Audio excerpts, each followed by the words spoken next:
तुमचं नाव कुठून आलं? मी कांदिवलीवरून आलेलो आहे. मी मुंबई प्रदेशचा. काय सांगणार आहोत हा, हा. हा पुढच्यामध्ये? हो हो, का झालेलं आहे की हे वोट चोरी पुऱ्या देशात झालेली आहे आणि त्यांच्या हातात गल्लीपासून दिल्लीपर्यंत सरकार असल्यामुळे ते सर्व यंत्रणाचा, शासकीय यंत्रणाचा, शासकीय अधिकाऱ्यांचा वापर करून हे पुरं देशात तो माहोल वेगळा करून ठेवलेला आहे. हुकुमशाही चालू झालेली आहे. ही लोकशाही राहिलेलीच नाही.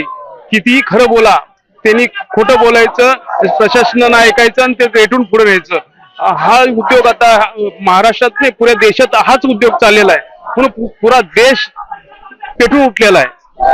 त्यांना वाटत असेल मीडिया मॅनेज केली की सर्व काय होतं, परंतु प्रत्येकाच्या घरात ही माहिती मिळालेली आहे की ह्या वोट चोरीमुळेच हे सर्व चाललेलं आहे. प्रशासकीय यंत्रणा हाताशी धरून, प्रशासकीय यंत्रणांचा वापर करून हे सर्व मनमानी करत आहेत आणि ही हुकुमशाही आहे. शेतकऱ्याला न्याय नाही, गरीबाला न्याय, सर्व नोकऱ्या इकडच्या तिकडे, नोकऱ्याचा पत्ता नाही. नोटबंदीमुळे करप्शन वाढणार होतं, तिकडे नोटबंदी केली, ती 6-7 वर्ष पण टिकली नाही, नवीन नोटा छापून.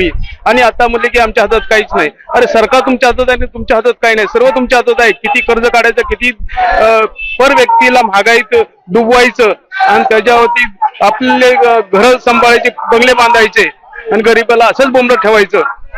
सर्व पक्ष एकत्र येऊन मोर्चामध्ये आले, काय वाटतं? आम्हाला न्याय मिळेल. लोकशाही आहे तोपर्यंत आम्हाला आज नाही, उद्या नाही, परवा न्याय मिळेल यासाठीच आम्ही एकत्र आलोय. सर्व पक्ष एकत्र का आलोय की ह्याच्यासाठीच आलोय की आम्हाला न्याय मिळावा आणि लोकशाहीत न्याय मिळणार आम्हाला. तुमचं नाव? प्रकाश धोंडीबा चव्हाण.